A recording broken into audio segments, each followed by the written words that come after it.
For you golf historians out there, when do you think Hickory golf clubs were first used? If you do an internet search, you're going to see a lot of information about Robert Forgan pioneering the use of hickory shafts. Well, I want to try to debunk that myth. I think hickory was used a lot earlier, and I'll try to show you why. Hang on. I also want to show off my chair that I made here. So this is a metamorphic chair.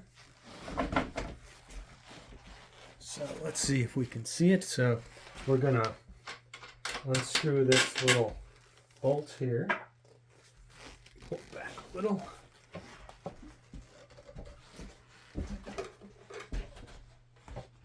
I could probably just step on my chair just as easily, but this is much more fun. So we're going to get a book, 1828, called The Sporting Magazine. Let me switch the camera here. Okay, Sporting Magazine, number 22. And let's see if I can find that. May 1828. Or, okay, maybe a little later than that. But 1828 nonetheless.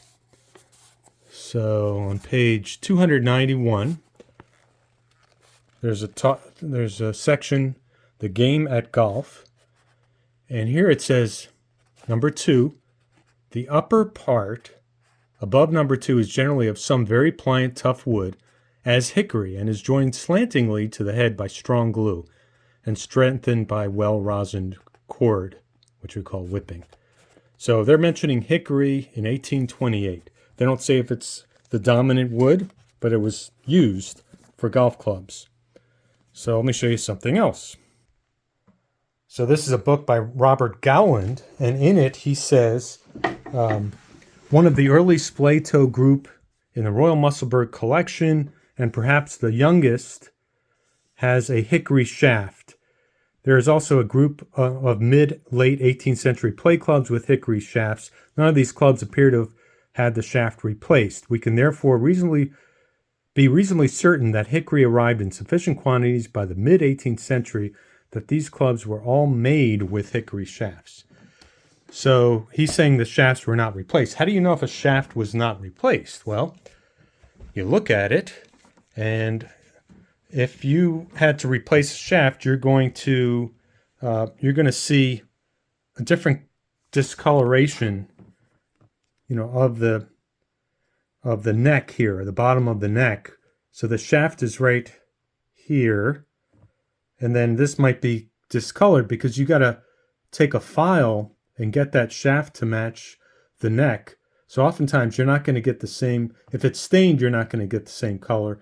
And even if there was a patina from before, you're often going to see a different color. Plus, you're probably going to see some pitch, because underneath this whipping, oftentimes there was pitch, and so the whipping might not be the same length.